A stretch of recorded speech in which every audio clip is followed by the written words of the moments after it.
ورحمة الله وبركاته.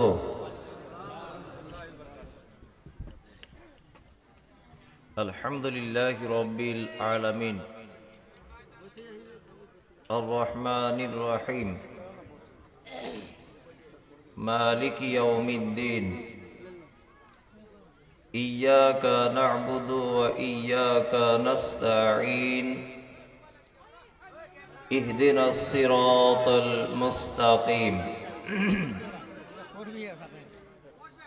صراط الذين أنعمت عليهم غير المغضوب عليهم ولا الضالين آمين.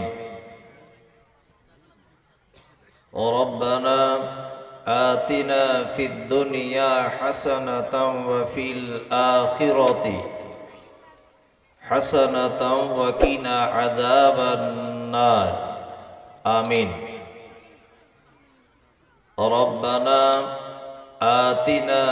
ربنا ظلمنا أنفسنا وإن لم تغفر لنا وترحمنا لنكونن من الخاسرين آمين.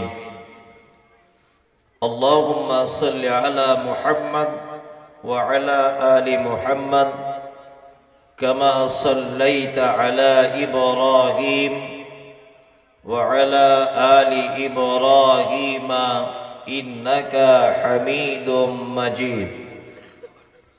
اللهم بارك على محمد وعلى آل محمد كما باركت على إبراهيم وعلى آل إبراهيم إنك حميد مجيد آمين. رب اشرح لي صدري ويسر لي أمري واحلل عقدة من لساني يفقه قولي ربي زدني علما. اللهم فقهنا في الدين آمين. وقال الله تعالى أعوذ بالله من الشيطان الرجيم بسم الله الرحمن الرحيم تبارك الذي بيده الملك وهو على كل شيء قدير الذي خلق الموت والحياة ليبلوكم أيكم أحسن عملا وهو العزيز الغفور الذي خلق 7 سماوات طباقا ما ترى في خلق الرحمن من تفاؤل فارجع البشر هل ترى من فطور.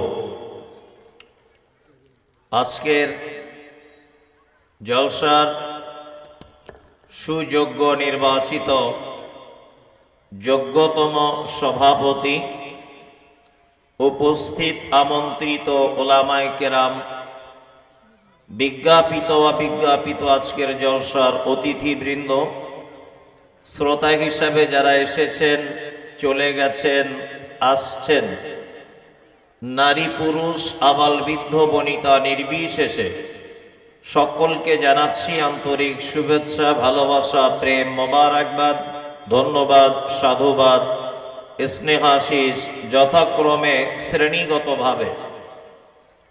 আলহামদুলিল্লাহ, এতক্ষণ পর্যন্ত আপনারা হাদিস এবং কোরআনের আলোকে অনেক বক্তব্য বা মূল্যবান কথা শুনেছেন। আমিও আপনাদের সামনে সুদূর কলকাতা থেকে এসেছি, এত দূর রাস্তা পাড়ি দিয়ে কিছু কথা আলোচনা রাখবো। আমা তৌফিক ইল্লা বিল্লাহ আলাইহি তাওয়াক্কালতু ওয়া ইলাইহি উনীব। আমি পবিত্র গ্রন্থ মুকুট আল কোরআনুল কারীমের সূরা মুলক, এই সূরাটির 2-3টি আয়াত আপনাদের সামনে পরিবেশন করেছি। প্রয়োজনে আরো কিছু আয়াত পরিবেশন করব, প্রয়োজনে আরো অন্যান্য কিছু হাদিসের আশ্রয় গ্রহণ করব ইনশাআল্লাহ। সর্বপ্রথম একটা কথা জেনে নিতে ভালো হবে, সেটা হচ্ছে এই যে আল্লাহ সুবহানাহু ওয়া তাআলা পবিত্র আল কোরআনে বলছেন, নাহনু নাকুসসু আলাইকা হাসানাল কসাস বিমা আওহাইনা ইলাইকা হাযাল কোরআন। সারা পৃথিবীতে যত গদ্য পদ্য উপন্যাস আবৃত্তি কবিতা লেখকের লেখা যা কিছু আছে সমস্ত কিছুর থেকে সর্বশ্রেষ্ঠ কথা ও শ্রেষ্ঠ গল্প শ্রেষ্ঠ উপন্যাস আমি আল্লাহ সুবহানাহু ওয়া তাআলা ওহীর মাধ্যমে পবিত্র আল কোরআনে সেটা লিপিবদ্ধ করে দিয়েছি। সারা পৃথিবীতে একটা মানুষ জ্ঞানী হতে গেলে যত বই পড়ে, সেটা রবীন্দ্রনাথের হতে পারে, কাজী নজরুলের হতে পারে, আপনার সুকান্তের হতে পারে, মাইকেল মধুসূদন দত্তর হতে পারে, জসিমউদ্দিনের হতে পারে, শরৎচন্দ্রের হতে পারে, যার ইচ্ছা হতে পারে। একটা মানুষ এক কথাতে জ্ঞান অর্জন করার জন্যে বা জ্ঞানী হওয়ার জন্যে পৃথিবীর যত বই অধ্যয়ন করে, আমি তো এটা মনে করি শুধুমাত্র যদি একটা মানুষ পৃথিবীর একটি কিতাব অধ্যয়ন করে, যেটা সর্বশেষ নবী মুহাম্মদুর রাসূলুল্লাহ সাল্লাল্লাহু আলাইহি ওয়াসাল্লামের কাছে দেওয়া হয়েছিল, তার নাম আল কোরআন। একটা মানুষ যদি শুধুমাত্র কোরআনটাই যদি অধ্যয়ন করে, কোরআনের জ্ঞানটাই যদি অর্জন করে, তাহলে সেই মানুষের দ্বিতীয় আর কোনো বই পড়ে জ্ঞানী হতে হবে এরকম কোনো অপশন নেই। শুধু কোরআন পড়লেই। তার দৃষ্টান্ত আপনার সামনে পেশ করি। দেখবেন একটা কলেজের মাস্টার ধূমপান করে, একজন টিচার ধূমপান করেন, একজন স্টুডেন্ট মা যখন বাড়িতে তার জামা কাপড় পরিষ্কারের জন্য, স্কুলের জামা কাপড়গুলো ধৌত করার জন্য যখন প্রস্তুতি নেয়, তখন তার পকেটে হাত দিলে দেখা যায় কলেজ বিড়ি পাওয়া যায়, সিগারেট পাওয়া যায়, অশ্লীল ছবি মেয়েদের তার পকেট থেকে পাওয়া যায়, তার পকেট থেকে যৌনতার উদ্দীপনা বাড়ানোর জন্য বিভিন্ন ট্যাবলেট খুঁজে পাওয়া যায়, সে কোন হোটেলে কোন মেয়েকে নিয়ে রাত কাটিয়েছে তার ডকুমেন্টস পাওয়া যায় না? যায়। কিন্তু ছেলেটি পড়াশোনা করে, দুনিয়াবি শিক্ষায় শিক্ষিত। এই শিক্ষায় শিক্ষিত হওয়ার পরেও তার জীবনের কোনো পরিবর্তন আছে নেই। আপনি বিপরীত দিকে দেখুন, হযরত আবু বকর সিদ্দিক রাদিয়াল্লাহু তাআলা আনহু, হযরত উসমান গনি রাদিয়াল্লাহু তাআলা আনহু, হযরত আলী রাদিয়াল্লাহু তাআলা আনহু, হযরত আবু বকর রাদিয়াল্লাহু তাআলা আনহু, হযরত ওমর রাদিয়াল্লাহু তাআলা আনহু, সাদ ইবনে আবি ওয়াক্কাস, আব্দুর রহমান ইবনে আউফ, হযরত উসমান গনি রাদিয়াল্লাহু তাআলা আনহুম আজমাইন, এই সমস্ত মানুষেরা ছিলেন তখনকার দিনের একেবারে নিম্ন কোয়ালিটির।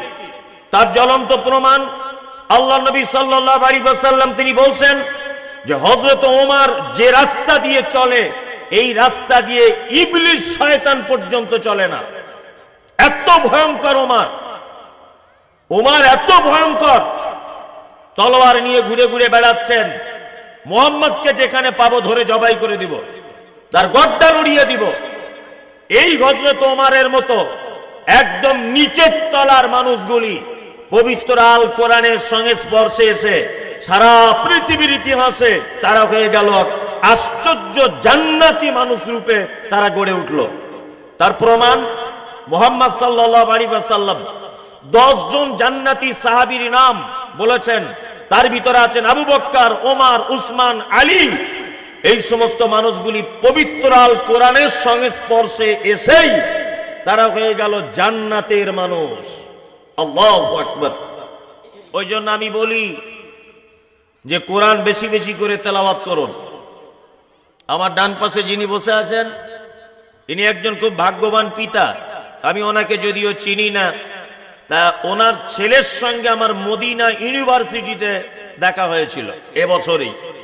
আসফাকুর রহমান বুখারী আমাকে এই 5 মিনিট আগে, এখানে আসার 5 মিনিট আগে আমাকে উনি ফোন করেছিলেন যে শেখ আমার শরীরটা একটু খারাপ, আপনি মুসাফির অবস্থা আছেন, আমার জন্য দোয়া করবেন। উনি বললেন, আমি বললাম যে আপনার আব্বার সঙ্গে দেখা হলো, যাই হোক খুব বন্ধুত্ব সম্পর্ক আছে আলহামদুলিল্লাহ, আল্লাহ ওনার ইলমে বারাকা দান করুক, আরো বড় জায়গায় পৌঁছে দিক, আমিন। এখন ঘটনা হচ্ছে এই যে মদিনায় গেলাম, মক্কায় গেলাম, তায়েফে গেলাম, দুবাই, বিভিন্ন জায়গায় গিয়ে দেখলাম, সারা পৃথিবীর অনেক দেশে ভ্রমণ করে দেখলাম যে যে সমস্ত দেশগুলি মুসলিম দেশ, অর্থাৎ মক্কা, মদিনা, আরব, আপনার দুবাই, এই দেশগুলির এত উন্নতি কেন? অর্থনৈতিক দিক দিয়ে বলুন, পরেশগারিতার দিক দিয়ে বলুন, দানের দিক দিয়ে বলুন, এত বেশি উন্নতি কেন? আমি ওখানে গিয়ে যা দেখলাম তার এক নম্বরের কারণ হচ্ছে এই যে মক্কা, মদিনা, আরব, দুবাই, এই সমস্ত দেশের মানুষগুলি তারা সর্বক্ষণ কোরআন তেলাওয়াত করতে ব্যস্ত। তার একটা প্রমাণ আপনাকে জ্বলন্ত প্রমাণ দিচ্ছি আমি, সেটা হচ্ছে এই যে মক্কা মদিনার প্রত্যেকটা মসজিদে এইরকম তাক সিস্টেম করা আছে। ওই তাকে দেখা যাচ্ছে মানে একটা একটা তাকে 20, 30, 50টা 60টা করে কোরআন মাজিদ। টোটাল মসজিদে নববীতে আমার মনে হয় কয়েক লক্ষ কোরআন মাজিদ রাখা আছে। মানুষ সালাত আদায় করছে, নামাজ পড়ছে, সাথে সাথে কোরআন নিয়ে তেলাওয়াত করতে বসে যাচ্ছে। আমাদের ছেলেরা টাইম পেলেই ফ্রি ফায়ার, পাবজি গেম খেলতে অভ্যস্ত মোবাইলে, তাই না? আর মক্কা মদিনার পার্কের ভিতরে বসে একটা যুবক পার্কের ভিতরে দেখছি মোবাইলে কোরআন তেলাওয়াত করছে। আল্লাহু আকবার। মানে এত সুন্দর, এটা একটা কোরআন তেলাওয়াতের বরকত বলতে পারেন। আল্লাহ সুবহানাহু ওয়া তাআলা পবিত্র আল কোরআনে আবার এ কথা বলছেন, ইন্না, নিশ্চয়ই, আরাজনাল আমানাতা, আমার আমানত অর্থাৎ পবিত্র আল কোরআন সর্বপ্রথম আমি অর্পণ করতে চাইলাম, দায়িত্ব দিতে চাইলাম, আলাস সামাওয়াত, আসমানের কাছে, ওয়াল আরজ, জমিনের কাছে, ওয়াল জিবাল, পাহাড়ের কাছে, ওয়া আশফাকনা মিনহা, তারা তিনজন ভয়ে ভীত হলো। কোরআন প্রথম আল্লাহ অবতীর্ণ করতে চেয়েছিলেন কার কাছে? আসমান, তারপর জমিন, তারপর পাহাড়। তারা তিনজন ভয় পেয়ে গেল। আল্লাহ তাআলা বলছেন তারপরে, হামালাকাল ইনসান, আমি এটা মানুষের উপরে চাপিয়ে দিলাম বা মানুষের উপরে দায়িত্ব দিলাম। আর যাদের উপরে দায়িত্ব দেওয়া হয়েছে এদের চরিত্র সম্পর্কে আল্লাহ তাআলা বলছেন, জালুমান জাহুলা, এরা হচ্ছে জাহেল, এরা হচ্ছে জালেম। জাহেলকে, জাহেল হচ্ছে সেই যে এটাকে পড়ার চেষ্টা করে না, এ হচ্ছে জাহেল। জালেম সে যে এটাকে পড়ার পরে মান্যতা দিতে পারে না, এ হচ্ছে জালেম, অত্যাচারী। আমাদের ভিতরে দুটো গুণই আছে, আছে না? কোরআন পড়তে জানেন কারা? ওই নারে তাকবীরের সময় তো আল্লাহু আকবার বলার সময় দু হাত তুলেছিলেন। এবার দেখান কজন কোরআন পড়তে জানেন, হাত তুলুন একবার দেখি, তুলুন। নারে তাকবীর বলা সহজ, ওটার সময় ঠ্যাং তোলা যাবে, হাত তোলা যাবে, কোনো অসুবিধা নেই, মেন জায়গায় নেই। কি বললাম কিছু বুঝলেন? চলুন, আমরা মুসলিমরা অনেক সমস্যার ভিতরে আছি। এইসব বক্তব্য সবাই রাখবে না, কারণ তারা অনেক ভয় ভীতি তাদের মনে কাজ করে। আমার মনে ওসব ভয় ভীতি কাজ করে না। আমি একটা কথা আপনাদেরকে বোঝাতে চাইছি, মুসলিমরা বর্তমানে বিভিন্ন সমস্যার সম্মুখীন হচ্ছে। কি হচ্ছে না? তার মধ্যে সব থেকে বড় যে সমস্যা সেটা হচ্ছে এই যে আপনি পড়াশুনো করেন না, শুধুমাত্র সোশ্যাল মিডিয়াতে বক্তব্য শোনেন। যেমন বাংলাদেশের প্রখ্যাত আলেম আব্দুর রাজ্জাক বিন ইউসুফ হাফেজাহুল্লাহ, সকলেই চেনেন। উনি ফতোয়া দিচ্ছেন জুম্মার দিনে মসজিদে 2 বার আজান দেওয়া বেদাত। উনি ফতোয়া দিচ্ছেন। উনি একজন আলেম, আমাদের ভারতবর্ষের একজন বিখ্যাত আলেম, বাঙালি আলেম মতিউর রহমান মাদানী হাফেজাহুল্লাহ, দাম্মামে তিনি দায়ীর কাজ করেন। আলহামদুলিল্লাহ, ওনার বক্তব্য খুবই প্রশংসনীয় বক্তব্য, আলহামদুলিল্লাহ সুম্মা আলহামদুলিল্লাহ। উনি বলছেন দ্বিতীয় আজান অর্থাৎ জুম্মার দিনে 2টো আজান দেওয়া বেদাত বলা যাবে না। প্রয়োজন হলে কোন মসজিদে দিতে পারে, তবে বর্তমানে মাইকের সিস্টেম আছে, না দিলে কোনো সমস্যা নেই। তবে এটা হযরত উসমানের থেকে প্রমাণ আছে, এই জন্য বেদাত বলা যাবে না। একজন পাবলিকে বক্তব্য শোনার পরে তার মনে এটা প্রশ্ন জাগবে, উপর বাংলার বাংলাদেশের প্রখ্যাত আলেম ইসলামিক স্কলার, তিনি দায়িত্বহীন ভাষাতে বলছেন এটা বেদাত। আর এই বাংলার প্রখ্যাত আলেম মতিউর রহমান মাদানী, তিনি বলছেন এটা চলবে, প্রয়োজনে কোনো অসুবিধা নাই, বেদাত বলা যাবে না। আচ্ছা বলুন, আমি আপনি একজন জনসাধারণ পাবলিক এইটা নিয়ে মতবিরোধে পড়ে যাব কি যাব না? যাব। আমি মুমতাজুল ইসলাম কোন একটা বক্তব্যতে বলেছি বিড়ি খাওয়া হারাম, কোন একটা বক্তব্যতে বলেছি, আর অবশ্যই এটা হারাম। মুহাম্মদ সাল্লাল্লাহু আলাইহি ওয়াসাল্লাম তিনি বলেছেন কুল্লু মুশকিরিন খামরুন, প্রত্যেক নেশাদার দ্রব্য হচ্ছে হারাম, ও কুল্লু খামরিন হারামুন, প্রত্যেক মদ হচ্ছে হারাম। আল্লাহ নবী সাল্লাল্লাহু আলাইহি ওয়াসাল্লাম এখানে কুল্লু শব্দ ব্যবহার করেছেন, প্রত্যেক, তার মানে বিড়ি, সিগারেট, গাঁজা, চৌসাপ আর ফেন্সিডিল সবকিছু হারাম, এটা বোঝাতে চাওয়া হয়েছে। কিন্তু এক শ্রেণীর আলেম তারা এটা ফতোয়া দিচ্ছে বিড়ি মকরু। ভালো করে বুঝবেন। তাহলে আমার বক্তব্য হচ্ছে বিড়ি হারাম, আর একজন সে বলছে বিড়ি মকরু। বলছে কি বলছে না? বলছে। আমি বলে দিয়েছি দাঁড়িয়ে কিয়াম করা পচা বেদাত, শুধু বেদাত নয়, পচা বেদাত দাঁড়িয়ে কিয়াম করা। আর একজন দাড়িওয়ালা টুপিওয়ালা সে ফতোয়া দিয়ে দিয়েছে দাঁড়িয়ে কিয়াম করা ও মুস্তাহসান, করলেও করা যেতে পারে, না করলেও না করা যেতে পারে। বলুন তো দেখি, তার মানে এইটা বলা, এইটা আমি একরকম বলছি, আরেকজন আর এক রকম বলছে। মুসলিমদের ভিতরে দ্বিধাদ্বন্দ্ব হচ্ছে কি হচ্ছে না? হচ্ছে। এক শ্রেণীর মানুষ বলছে আশিকে রাসূল, আমি মুমতাজুল ইসলাম এটা বলছি আশিকে রাসূল বলা হারাম, চলবে না। কারণ আশিক শব্দটা হচ্ছে ওই প্রেমিককে বোঝায়, আশিক শব্দ দ্বারা ওই ভালোবাসার মানুষকে বোঝায় যার সঙ্গে যৌবনের সম্পর্ক হয়। ভালো করে বোঝার চেষ্টা করুন। আশিক আর মাসুক ভালো করে বোঝার চেষ্টা করুন। যারা বলছে আশিকে রাসূল, আশিকে রাসূল বলা যাবে না। আশিক দ্বারা যে প্রেমিক বা প্রেমিকাকে বোঝানো হয় যার সঙ্গে শারীরিক যৌবনের সম্পর্ক হয়, তার সঙ্গে আশিক শব্দ ব্যবহার করতে হয়। এমনি জাতা লোকের সামনে আশিক শব্দ ব্যবহার করা যাবে না, এ কথা আমি বলেছি। আরেকজন বলছে না এটা বলা যাবে। এই নিয়ে দ্বিধাদ্বন্দ্ব হচ্ছে কি হচ্ছে না? হচ্ছে। এ সমস্যা মেটাবে কে? আর মিটবেই বা কেমন করে? এর মেটার একটা সহজ লাইন হচ্ছে এই, খুব মনোযোগ দিয়ে বক্তব্যটা শোনার চেষ্টা করবেন। এক, আমি মুমতাজুল ইসলাম, আমি একটা রোগের কারণে ডাক্তার বাবুর কাছে গেছি। তা ডাক্তার বাবু আমাকে বলছেন আপনার যা রোগ, তাতে করে আপনি 1 গ্লাস করে প্রতিদিন গরম দুধ খান, খাঁটি দুধ। ভালো করে বুঝবেন, এটা আমি বক্তব্য অনেক সোশ্যাল মিডিয়াতে রেখেছি। তা আমি একটা গোয়ালাকে বললাম যে ভাই আমাকে তুমি 1 গ্লাস করে দুধ বা 1 কেজি করে দুধ আমাকে দাও। তাও আমার বাড়িতে 1 কেজি করে দুধ দেয়। এখন 1 কেজি করে দুধ প্রত্যেক দিন আমার স্ত্রী যখন দুধটা ভালো করে ফোটায় বা জাল দেয়, তার উপরে সর জমে যায়। দুধ জাল দিলে সর জমে না? জমে। প্রথম 4-5 দিন সর জমলো, তারপরের দিন দেখছি আর জমে না। তা গোয়ালাকে জিজ্ঞেস করছি ভাই ঘটনা কি? আগে তোমার দুধে সর জমে যেত, এখন আর জমে না।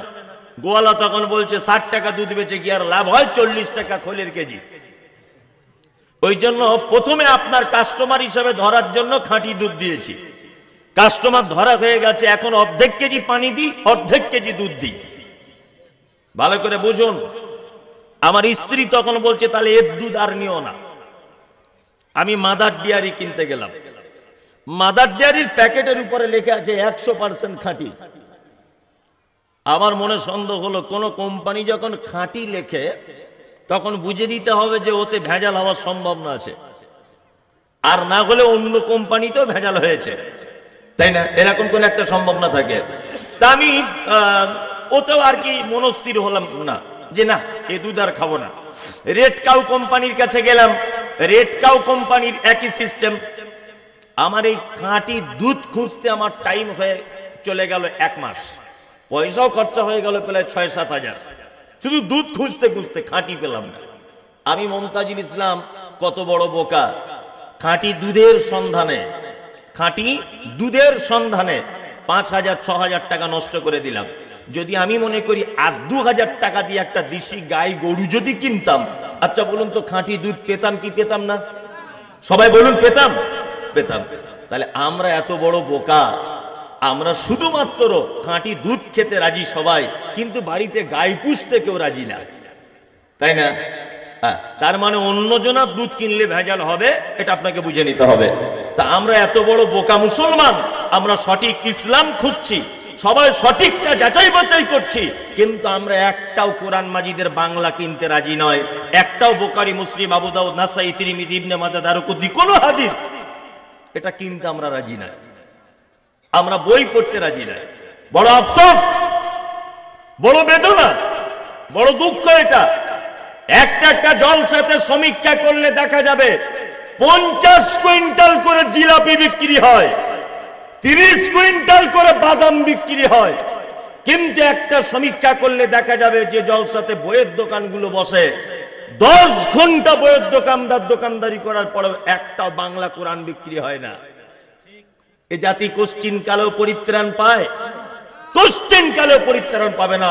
তোমার পক্ষে দিশি বাদাম খোঁজা সহজ, তোমার পক্ষে জিলাপির ভালো মন্দ বোঝা সহজ, তোমার পক্ষে সঠিক ইসলাম বোঝা সহজ হতে পারে না।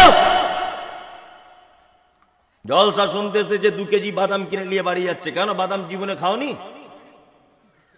জলসা শুনতেছে 1.5 কেজি জিলাপি কিনে নিয়ে বাড়ি যাচ্ছে, জিলাপি জীবনে চোখে দেখোনি?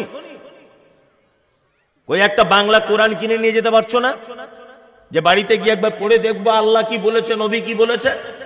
বাংলা কোরআন মাজিদ কারা পড়েন? আছে বাড়িতে? ওসব নাই। হ্যাঁ, বাড়িতে হারমোনি রেখেছো বাজাবে, কিন্তু কোরআন পড়বে না। এই তো অবস্থা আজকে সারা পৃথিবীতে। মুসলিমদের যত বিপর্যয়, মুসলিমরা যত চ্যালেঞ্জের সম্মুখীন, তার একটাই কারণ, এই কিতাব থেকে আমরা দূরে সরে এসেছি। তাই একটাই কারণ। লজ্জা করে না আপনার? আপনি জানেন না আপনি বেঁচে থাকা অবস্থাতে বাবরি মসজিদ 500 বছরের একটা ঐতিহ্য সারা ভারতবর্ষের, সেই ঐতিহ্যকে ভেঙে চুরমার করে দিয়ে 22শে জানুয়ারিতে রাম মন্দির নির্মাণ করা হলো, উদ্বোধন করা হলো।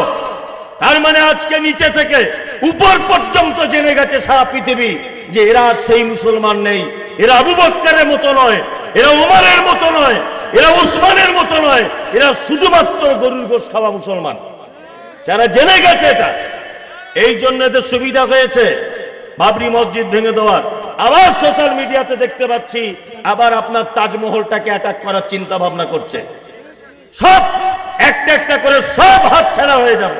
তার একটাই কারণ, সেটা হচ্ছে এই জিনিসটাকে ছেড়ে দেওয়ার কারণে।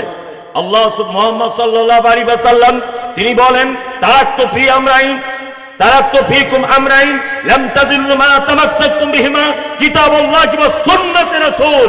পৃথিবীতে তোমরা অতদিন পর্যন্ত শিরদাঁড়া উঁচু করে থাকবে, অতদিন পর্যন্ত পৃথিবীর শ্রেষ্ঠ জাতি হিসাবে তোমরা থাকবে। পৃথিবীতে তোমরা লাঞ্ছিত হবে না, অপমানিত হবে না, যতদিন পর্যন্ত তোমরা দুটি জিনিসকে আঁকড়ে ধরে থাকবে।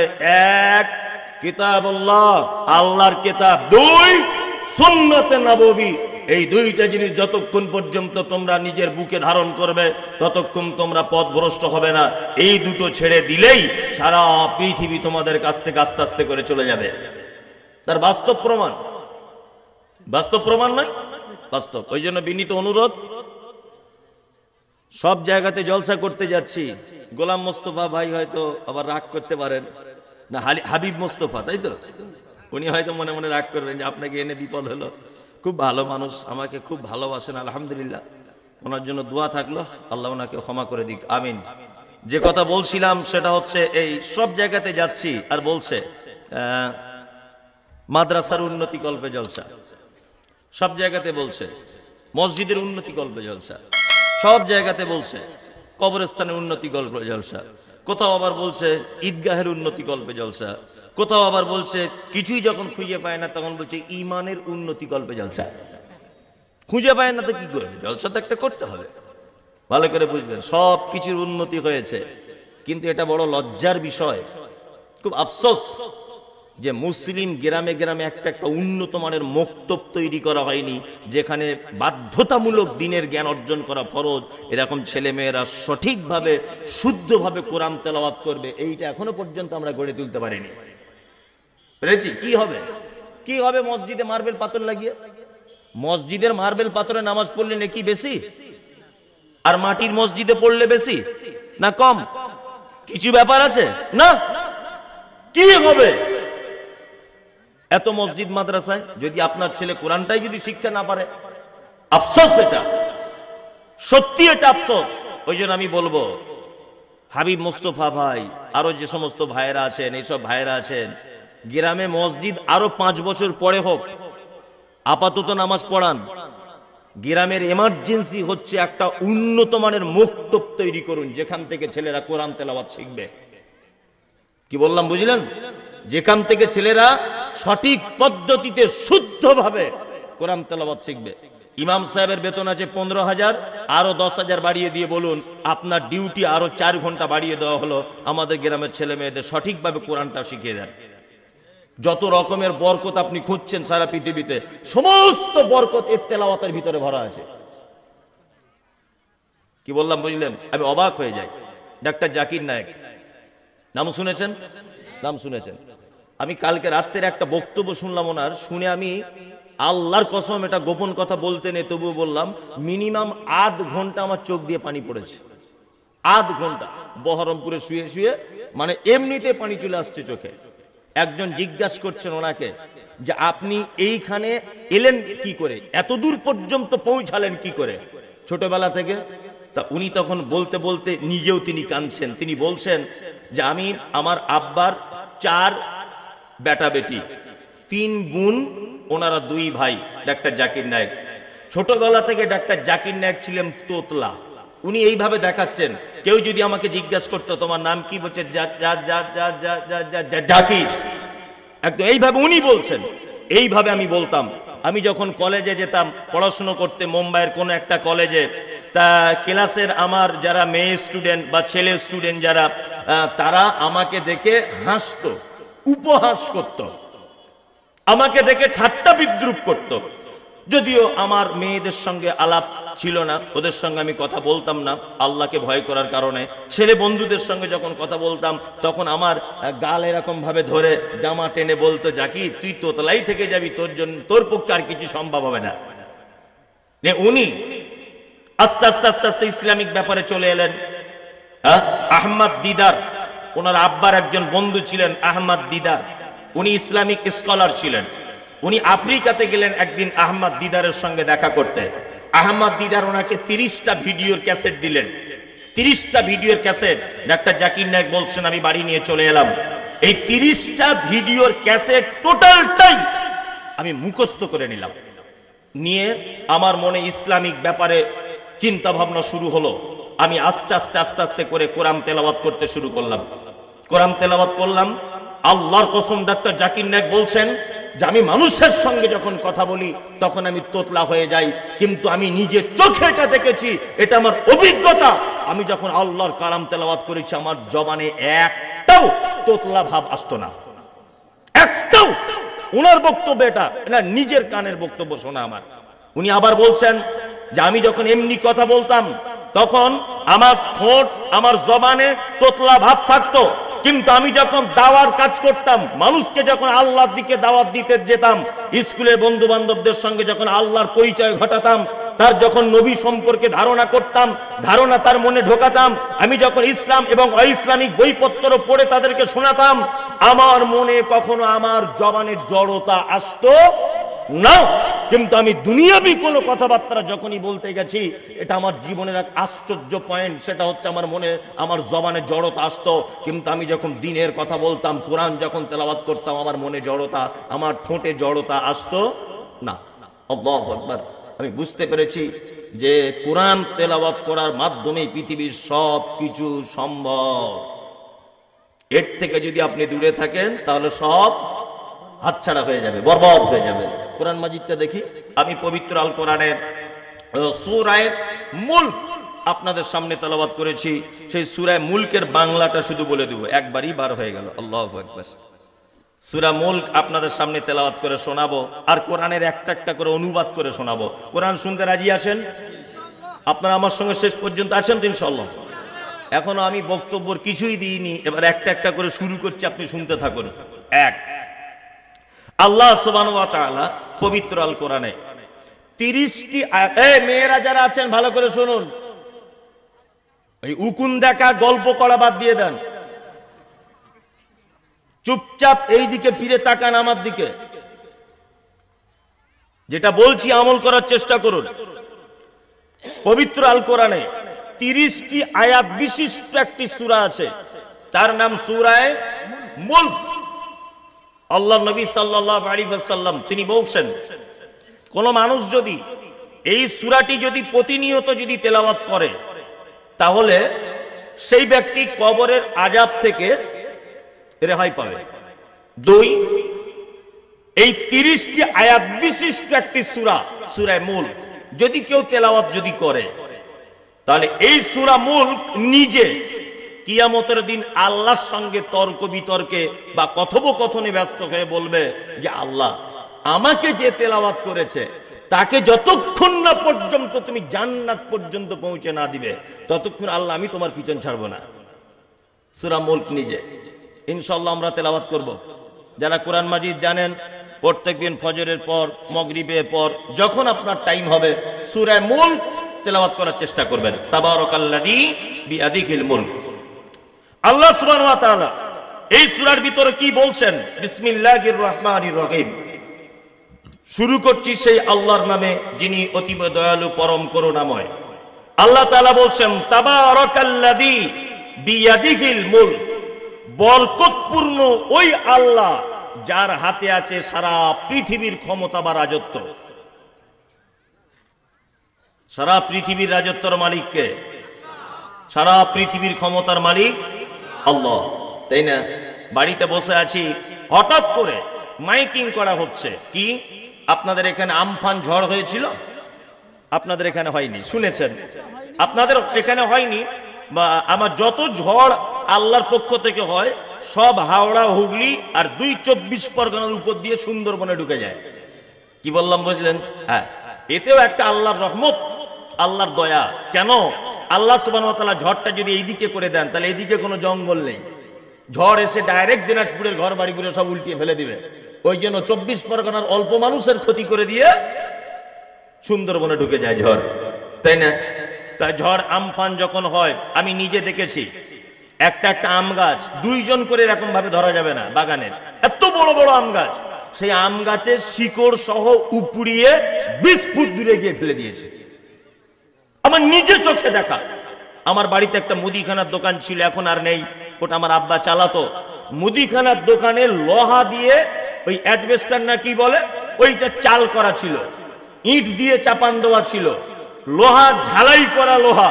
দোকানের ছাদ উড়িয়ে গিয়ে একদম 20টা বাড়ি পার করে পুকুরের গিয়ে ফেলেছে। এত ঝড় এসেছিল সেদিন 27শে রমজান, আমার আজও মনে আছে। মানে এইরকম ঝড় আমার জীবনে দেখিনি। আমার গ্রামের 105 বছর বয়সের একজন বুড়া, তাকে জিজ্ঞাসা করছি, দাদু তুমি দেখেছো? বলছে আমি তো দেখিনি, আমার বাপের কাছে কোনোদিন গল্প শুনিনি এরকম ঝড়ের।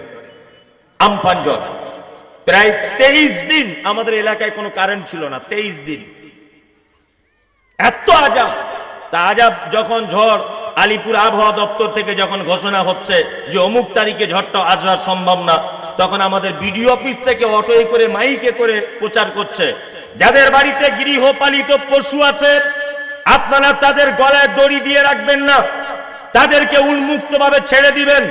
2, যাদের মাটির বাড়ি তারা ইটের বাড়ির লোকের বাড়িতে গিয়ে থাকবেন। প্রয়োজনে যাদের বাড়িতে জায়গা হবে না, হাই স্কুলের তালা খোলা থাকবে, হাই স্কুলের 1 তলা 2 তলাতে আপনারা আশ্রয় নেবেন। বিনীত অনুরোধ, বাচ্চাদেরকে বার হতে দিবেন না। তারপরে আবার বলছে আর একটা কথা, বাড়িতে যদি নারকেল গাছ, সুপারি গাছ, বড় বড় গাছ কিছু থাকে আগে থেকে কেটে রাখুন, মারাত্মক ঝড় আসছে, তার নাম আমফান। সব কথা বলার পরে বলছে বেশি টেনশন করার দরকার নেই, এই ঝড়ের সাথে মোকাবেলা করার জন্য আমাদের মমতা ব্যানার্জি সরকার 1,40,000 পুলিশ প্রশাসন ফিট করে রেখেছে। তখন মনে মনে ভাবছি, ওরে বাবা, গরু কেন তার পেটে কেন সব গোবর থাকে? কিছু গোবর এদের মাথাতেও দেওয়া দরকার ছিল। আস্তাগফিরুল্লাহ। ঝড় এটা আল্লাহর পক্ষ থেকে, আর ও বলছে মমতা ব্যানার্জি 1.5 লক্ষ লোক ফিট করে রেখে দিয়েছে, আর কেন্দ্র সরকার 42টা হেলিকপ্টার উদ্ধারের জন্য রেডি করে রেখেছে। তোমার হেলিকপ্টার, তোমার পুলিশ প্রশাসন আল্লাহর আযাব থেকে কাউকে বাঁচাতে পারে না। সমস্ত ক্ষমতার মালিককে আল্লাহ সুবহানাহু ওয়া তাআলা। খাইরিহি ওয়া শাররিহি মিনাল্লাহি তাআলা। ভালো মন্দ সব কিছু কার হাতে? আল্লাহর হাতে। রুজির অভাব আল্লাহ দিতে পারে, ছেলে মেয়ে হচ্ছে না আল্লাহ দিতে পারে, অসুস্থ কে করতে পারে সুস্থতা? আল্লাহ সুবহানাহু ওয়া তাআলা। তারপরে বলছেন বিয়াদিহিল মুলক, সারা পৃথিবীর রাজত্ব আমার হাতে। আল্লাহ সম্পর্কে মানুষের একটা চিন্তা ভাবনা আছে, এটা একটু সামান্য বলে দিই। আচ্ছা, আল্লাহর আকার না নিরাকার? আকার। এক শ্রেণীর মানুষ বলে না যে আল্লাহ নিরাকার, বলে আল্লাহ এইখানে নিজে উল্লেখ করছেন ইয়াদুন। আরবি ইয়াদুন মানে কি? হাত, তাই না? আল্লাহ বলছেন বিয়াদিহিল মুলক, আমার হাতে আছে সারা পৃথিবীর রাজত্ব। আর রহমান আলাল আরশি ইস্তাওয়া, আল্লাহ তিনি আরশের উপরে সমাসীন। কি বললাম বুঝলেন? সামিউম বাসীর, তিনি দেখতেও পান শুনতেও পান, তাই না? ইয়াউমা নাকুলু লিজাহান্নাম হালিম তালাক ওয়া তাকুলু হালিম মাজিদ। আল্লাহ জাহান্নামকে জিজ্ঞাসা করে বলবে, এই জাহান্নাম তোমার পেট ভরেছে? সে তখন বলবে না, আমার তো আর কিছু হলে ভালো হতো। আল্লাহ তাআলা নিজের পা জাহান্নামে রেখে দিয়ে বলবেন, আর কিছু? বলছে না, যথেষ্ট, আর লাগবে না। তার মানে হাত পা চোখ নাক সবকিছুই আছে, তাই না? জি। আল্লাহ সুবহানাহু ওয়া তাআলা তারপরে বলছেন ওয়া আলা কুল্লি শাইইন কাদির, সমস্ত ব্যাপারে কুদরত ক্ষমতা আমার হাতে। তারপরে আল্লাহ বলছেন আল্লাযী খালাকাল মাউতা, আমি সৃষ্টি করেছি মওত, ওয়াল হায়াতা, এবং হায়াতকে সৃষ্টি করেছি কেন? লিয়াবলুয়াকুম আইয়ুকুম আহসানু আমালা, যাতে তোমাদেরকে পরীক্ষা করা যায় তোমাদের ভিতরে কর্মে উত্তম কে, ইবাদতে উত্তম কে। এইটা আগে বুঝো তারপরে বলো, কর্মে উত্তম কে, এইটা পরীক্ষা করার জন্য আমি আল্লাহ তোমাদের হায়াত আর মওতকে সৃষ্টি করেছি, তাই না? তার মানে এই পৃথিবীটা একটা পরীক্ষার জায়গা। আজকে কি বার? আজকে ক তারিখ? 26 ডিসেম্বর, এই জানুয়ারি। আজকে কি দিবস? প্রজাতন্ত্র দিবস। কত মুসলিম ছেলে মেয়ে 26শে জানুয়ারিতে পিকনিক এটা ওটা নিয়ে ব্যস্ত না? ব্যস্ত। এ হচ্ছে নালায়েক, মূর্খ, এ গাধা, এ কিছু বোঝে না। একটা কথা আপনাকে দৃষ্টান্ত পেশ, আপনি ধরে রাখুন, ওখানে রাখবেন না, ধরে রাখুন। একটা কথা আপনাকে দৃষ্টান্ত পেশ করি, সেটা হচ্ছে এই। আচ্ছা, আল্লাহ বললেন পৃথিবীটা পরীক্ষার জায়গা, তোমাদেরকে পাঠিয়েছি পরীক্ষার জন্য। পরীক্ষার হলের নিয়ম কি? পরীক্ষার হলের নিয়মটা কি? এক, ছাত্র পরীক্ষা দিতে গেল, পরীক্ষার হলে তার আব্বা তাকে পৌঁছে দিল। পরীক্ষায় হলের ভিতরে ঢোকার পরে মাস্টার তার হাতে প্রশ্ন দিল। প্রশ্নের উপরে লেখা আছে এত মার্কের পরীক্ষা হবে, 100 মার্কের পরীক্ষা। আর একদিকে লেখা থাকবে পরীক্ষাটা হবে 3 ঘন্টার মধ্যে সীমাবদ্ধ। আপনার ছাত্র প্রশ্নপত্র পাওয়ার পরে সে যেন লিখতে শুরু করে দিল। 1 ঘন্টা লেখা হলো, ঢং করে 1টা ঘন্টা বেজে গেল। বাজে না? ঘন্টা বাজে কেন? তার মানে মাস্টার ওকে বলে দিতে চাইছে তোর জীবনের মূল্যবান 3 ঘন্টার ভিতরে 1টা ঘন্টা চলে গেল। সাবধান, তাড়াতাড়ি করে লেখ, 15টা উত্তর দিতে হবে। ওর লেখা হয়েছে 4টা, বাকি আছে কটা? 11টা, তাই না? তার মানে হিসাব অনুযায়ী 3 ঘন্টায় 5টা করে লেখার কথা, ও লিখেছে কটা? 4টা। দ্বিতীয় ঘন্টায় আবার ঢং, মাস্টার বলে দিতে চাইছে তোর জীবনের 3 ঘন্টার মূল্যবান 2 ঘন্টা চলে গেল, থাকলো আর 1 ঘন্টা, তাই না? তারপরে আবার ঢং, ওর এখনো 3টে উত্তর লিখতে বাকি। বলুন তো মাস্টার আরো টাইম দিবে না সঙ্গে সঙ্গে খাতাটা কেড়ে নিবে? সঙ্গে সঙ্গে খাতাটা কেড়ে নিবে। এবার আপনাকে বলছি আমি, আচ্ছা বলুন, মানুষের বয়স কমে না বাড়ে? কমে। তাহলে আপনার বয়স 60 বছর আপনি বাঁচবেন, এটা আল্লাহর কাছে লিখিত, তাই না? তাহলে গত বছর 26শে জানুয়ারি পার করেছেন, আজকেও 26শে জানুয়ারি পার করছেন। আপনার তো এটা উচিত যে আমি পরীক্ষার জন্য কতটা প্রস্তুতি নিয়েছি, আমি আল্লাহর দরবারে পরীক্ষার জন্য কতটা রেডি হতে পেরেছি। ও সেইটা না দেখে ও ডিজে বক্স নিয়ে বন্ধু বান্ধবকে নিয়ে ওই আমবাগানে পিকনিক করতে ব্যস্ত 26শে জানুয়ারিতে। তোমার মতো গাধার পৃথিবীতে কেউ আছে? আল্লাহ সুবহানাহু ওয়া তাআলা বলছেন আল্লাযী খালাকাল মাউতা ওয়াল হায়াতা, হায়াত মাউতকে সৃষ্টি করেছে এই কারণে লিয়াবলুয়াকুম আইয়ুকুম আহসানু আমালা। এবার আপনাকে আর একটা কথা আমি বলে দিই, সেটা হচ্ছে এই আগে হায়াত না আগে মানুষ জন্ম না আগে মানুষের মরণ? আগে মরণ, তাই তো? আসলে মরণ বললে বোঝানো যাবে না, মরণ বললে বোঝানো যাবে না, আর যুক্তিতেও এটা বোঝানো যাবে না। মরণ আবার আগে হয়, মানুষ তো আগে জিন্দা হয়। আসলে হায়াত আর মওতের বাংলা শব্দটা বুঝতে হবে। হায়াত মানে হচ্ছে অস্তিত্ব আর মওত মানে হচ্ছে অনস্তিত্ব। আল্লাহ সুবহানাহু ওয়া তাআলা বলছেন তোমার কোনো অস্তিত্ব ছিল না, আমি আল্লাহ সুবহানাহু ওয়া তাআলা তোমার অস্তিত্ব দান করেছি। আচ্ছা, আমি যখন মায়ের পেট থেকে পৃথিবীতে আসি, যখন ছিলাম না পৃথিবীতে, আমার কোনো বংশ পরিচয় ছিল? আমার নাম টাম কিছু ছিল? লা তা'লামুনা শাইয়া, আল্লাহু আখরাজাকুম মিন বুতুনি উম্মাহাতিকুম লা তা'লামুনা শাইয়া। আল্লাহ তাআলা বলছেন মায়ের পেট থেকে যখন তোমাকে আমি পৃথিবীতে আনি তখন তোমার কিছুই ছিল না, কোনো অস্তিত্বই ছিল না। তারপরে তুমি মাস্টার হয়েছো, প্রফেসর হয়েছো, ইঞ্জিনিয়ার হয়েছো, বক্তা হয়েছো, আলেম হয়েছো, হাফেজকারী হয়েছো। এটা আমি আল্লাহ সুবহানাহু ওয়া তাআলা তোমাকে দান করেছি। এইবার আপনাদেরকে তৃতীয় কথা বলি, আহসানু আমালা। আচ্ছা বলুন, আল্লাহ এখানে বেশি আমল করার কথা বললেন না উত্তম আমল করার কথা বললেন? উত্তম, তাই না? তার মানে বোঝা যায় বেশি আমল যতই করেন, আমল যদি মুহাম্মদ সাল্লাল্লাহু আলাইহি ওয়াসাল্লামের পদ্ধতিতে না হয় আর আল্লাহর পদ্ধতিতে যদি না হয় তাহলে আমল টিকবে না। আপনাকে একটা বোঝানোর জন্য কথা বলে দিই, জানাজা পড়তে গেলাম, তা একজন লোক বলছে সবাই মাটি দেবেন, এই বলে মিনহা খালাকনাকুম ওয়া ফিহা নুঈদুকুম ওয়া মিনহা নুখরিজুকুম তারাতান উখরা, এই বলে মাটি দেবেন।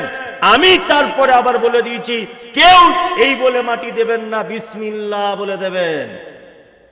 তখন আমাকে একটা ওই লোকটা বলছে তুমি মৌলভী সাহেব না ঘোড়ার ডিম কিছু বুঝো? না আমি কিছু বুঝি না। চাচা তুমি তো বুঝো বেশি। তা বলছে মিনহা খালাকনাকুম বললে অসুবিধা কোথায়? অসুবিধা কোথায়? তা আমি বললাম যে এটা বলতে হবে, তোমায় বললো কে? বলছে এটা তো কোরআনের আয়াত, কোরআন আয়াত বললে অসুবিধা কি? আমি বললাম আচ্ছা তাই? বলছে হ্যাঁ। যে কোরআনে তো ফেরাউনের নামও আছে, তা তোমার বেটার নামটা রাখলে না? তোমার বেটার নামটা ফেরাউন রাখতে পারতে? বলছে না ওটা কি আর সম্ভব। আচ্ছা তা কোরআনে আবু লাহাবের নাম আছে, তোমার বেটার নাম আবু লাহাব রাখতে পারতে? বলছে ওটা কি আর সম্ভব? কেন, ওটাও তো কোরআনে আছে, ওটা রাখলে তোমার অসুবিধা কোথায়? জি, তার মানে বোঝা যাচ্ছে কোরআনে আছে বলেই যে সব জায়গায় সবটা বলা যাবে তা নয়। রুকুতে গিয়ে কি বলে? সুবহানা রাব্বিয়াল আযীম, তাই তো? কেউ যদি রুকুতে গিয়ে বলে কুল হুয়াল্লাহু আহাদ আল্লাহুস সামাদ লাম ইয়ালিদ ওয়া লাম ইউলাদ ওয়া লাম ইয়াকুল লাহু কুফুয়ান আহাদ, চলবে? নামাজ বাতিল হয়ে যাবে। এটা তো কোরআনের সূরা বললাম একটা। হ্যাঁ, তার মানে আমল করার আগে লেজ তুলে দেখতে হবে আমল মুহাম্মদ সাল্লাল্লাহু আলাইহি ওয়াসাল্লাম করেছিলেন কিনা। কি বললাম বুঝলেন? শুনুন একটা কথা আপনাকে বলি, আম্মা জান আয়েশা থেকে হাদিসটা রওয়ায়াত হয়েছে, মান আমিলা আমালান লাইসা আলাইহি আমরুনা ফাহুয়া রাদ্দুন। আল্লাহ নবী সাল্লাল্লাহু আলাইহি ওয়াসাল্লাম বলেছেন কোন মানুষ যদি কোনো কাজ করে সেই কাজে যদি আমার পক্ষ থেকে কোনো আদেশ যদি না থাকে সে আমল বাতিল। ওই জন্য আমি আপনাকে আবার বলে দিচ্ছি, এটা রাত্রহীন মাসাতে 15ই শাবান আর কিছু দিনের ভিতরে চলে আসছে আমাদের মাঝখানে। এই তো আপনার মার্চের 11 তারিখ থেকে না 12 তারিখ থেকে রমজান শুরু, আর কয়েকদিন পরে প্রচলিত একটা নাম আছে, তার নাম শবে বারাত। আছে না? আছে। এই দিন অনেক জায়গাতে রোজা রাখা হয়, রোজা রাখা হয় না? শবে বারাতের দিনকে কেন্দ্র করে 15ই শাবানের দিনকে কেন্দ্র করে রোজা রাখা বেদাত, চলবে না। কারণ এইটা মুহাম্মদ সাল্লাল্লাহু আলাইহি ওয়াসাল্লামের তরফ থেকে কোনো প্রমাণ পাওয়া যায় না। মিলাদুন নবী বেদাত, ইয়া নবী সালাম আলাইকা বেদাত। আপনাকে জিজ্ঞাসা করছে ভাই কেমন আছেন, ও তখন বলছে আপনার দুয়াতে আল্লাহর রহমতে ভালো আছি। এই তোমাকে মাথা মোটায় বুদ্ধি দিল কে? একটা লোককে জিজ্ঞাসা করছি ভাই কেমন আছেন, বলছে আপনার দুয়াতে আল্লাহর রহমতে ভালো আছি। আচ্ছা বলুন তো, ওর বাড়ি উজিল ডাঙ্গা পাড়া, তোকে আমি চিনি? ওর জন্য জীবনে আমি দোয়া করতে গেছি? জীবনে দোয়া করতে যাইনি। মসজিদে আজকেই বলছি ভাই কেমন আছেন, বলছে আপনার দুয়াতে আল্লাহর রহমতে ভালো আছি। ওকে আমি চিনি না। থেকে বলা যেতে পারে ঠিক কি বললাম বুঝলেন না? কারণ হচ্ছে এই যে কোন মানুষ যদি এটা যদি বলে যে আপনার দুয়াতে আল্লাহর রহমতে, তাহলে এই শব্দটার ভিতরে একটা গন্ধ পাওয়া যায় যে তার মানে তুমি না দোয়া করলে আল্লাহর রহমত হতো না, এটা গন্ধ পাওয়া যায়। ওই জন্য এই গন্ধ কথা থেকে দূরে থাকবেন। আপনি ডাইরেক্ট বলবেন, কেউ জিজ্ঞাসা করছে ভাই কেমন আছেন, বল আলহামদুলিল্লাহ, উত্তম। আমি এত গেঁড়া কলে কেন যাব? উত্তম আলহামদুলিল্লাহ, তাই না? জি, খুব সাবধান, বেদাত পৃথিবীর ভয়ঙ্কর একটি পাপ। আল্লাহ সুবহানাহু ওয়া তাআলা বলছেন আল্লাযী খালাকাল মাউতা ওয়াল হায়াতা লিয়াবলুয়াকুম আইয়ুকুম আহসানু আমালা। উত্তম আমল, উত্তম আমল বলে দিব দুটো, একটা করা যাবে? শুধুই তো বলছেন বলেন, তা মানা যাবে তো? কারা কারা মেনে নেবেন আজকে থেকে ইনশাআল্লাহ? সবাই আলহামদুলিল্লাহ। এক, আল্লাহ নবী সাল্লাল্লাহু আলাইহি ওয়াসাল্লাম তিনি বলেন আলহামদুলিল্লাহ তামলাউল মিজান। কোন মানুষ যদি দিনের রাত্রে কিছু অংশ যদি আলহামদুলিল্লাহটা যদি বলে, তাহলে মিজানের পাল্লার নেকির দিকটা অর্ধেক ভারী করে দেওয়া হবে।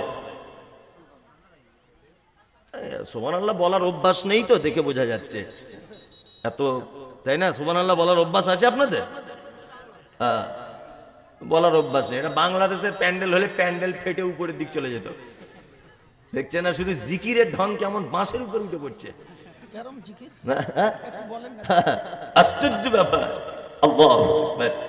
আলহামদুলিল্লাহ এই শব্দটা বলতে খুব সহজ, কিন্তু মিজানের পাল্লাতে খুব ভারী। সুবহানাল্লাহি ওয়া বিহামদিহি সুবহানাল্লাহিল আযীম, এটা বলতে খুব সহজ, কিন্তু মিজানের পাল্লাতে খুব ভারী। আমল করার চেষ্টা করবে ইনশাআল্লাহ। আল্লাহ সুবহানাহু ওয়া তাআলা, কোরআনটা দেন, আল্লাহ সুবহানাহু ওয়া তাআলা বলছেন আল্লাযী খালাকা সাবআ সামাওয়াতিন তিবাকা। তারপরে আয়াত আল্লাহ সুবহানাহু ওয়া তাআলা কই হারিয়ে দিল কেন? আরে ওটা আমার মুখস্থই আছে, কিন্তু এটা দেখে দেখে বললে শব্দ একটাও বাদ যায় না। এটা হচ্ছে মেন ব্যাপার। আল্লাহ সুবহানাহু ওয়া তাআলা বলছেন আল্লাযী খালাকা সাবআ সামাওয়াতিন তিবাকা। এই যে আসমান দেখতে পাও, এটা একতলা, দুই তলা, তিন তলা, ঠিক এই রকম স্তরে স্তরে আমি আল্লাহ সুবহানাহু ওয়া তাআলা বানিয়ে দিয়েছি। তারপরে বলছেন মা তারা ফি খালকির রহমানি মিন তাফাউত। তুমি কি তোমার দয়ালু আল্লাহ সৃষ্টিতে তাফাউত, কোন রকমের ডিভাইড, কোন রকমের অসামঞ্জস্যপূর্ণ দেখতে পাও? আল্লাহ সৃষ্টিতে কোনো ভুল আছে? নাই তো, নাই। এবার আপনাকে আমি কয়েকটা জিনিস দেখাই, খুব মনোযোগ দিয়ে শুনবেন। ইদানিং সোশ্যাল মিডিয়াতে একটা তোলপাড় চলছে। কি তোলপাড়? শরীফা থেকে শরীফ, শরীফ থেকে শরীফা, রফিক থেকে রাফিকা, জায়েদ থেকে জায়েদা, তাসলিম থেকে তাসলিমা চলছে না বাংলাদেশে? সত্যি আমি অবাক হই, সারা দুনিয়ার ইসলামিক বিষয়ে যত রকমের ভণ্ডামি সব বাংলাদেশ থেকে উৎপত্তি হয়। কি বললাম বুঝলেন না? যত বড় বড় নাস্তিক, সব নাস্তিকদের জন্ম সব বাংলাদেশে বেশি। ধর্মীয় ব্যাপারে যত রকমের ভণ্ডামি, সব ভণ্ডামি দেখবেন বাংলাদেশে বেশি। বাংলাদেশের শিক্ষামন্ত্রীকে ওয়াক্থু জানাই তোমাকে, কারণ বাংলাদেশের শিক্ষামন্ত্রী ক্লাস 7-এর মানে বইয়ের ভিতরে, পাঠ্যপুস্তকের ভিতরে সিলেবাস বেঁধেছেন, তাতে রয়েছে শরীফ থেকে শরীফা হওয়ার গল্প। ইসলামে লিঙ্গ হচ্ছে দুটি, এক পুরুষ আর এক নারী।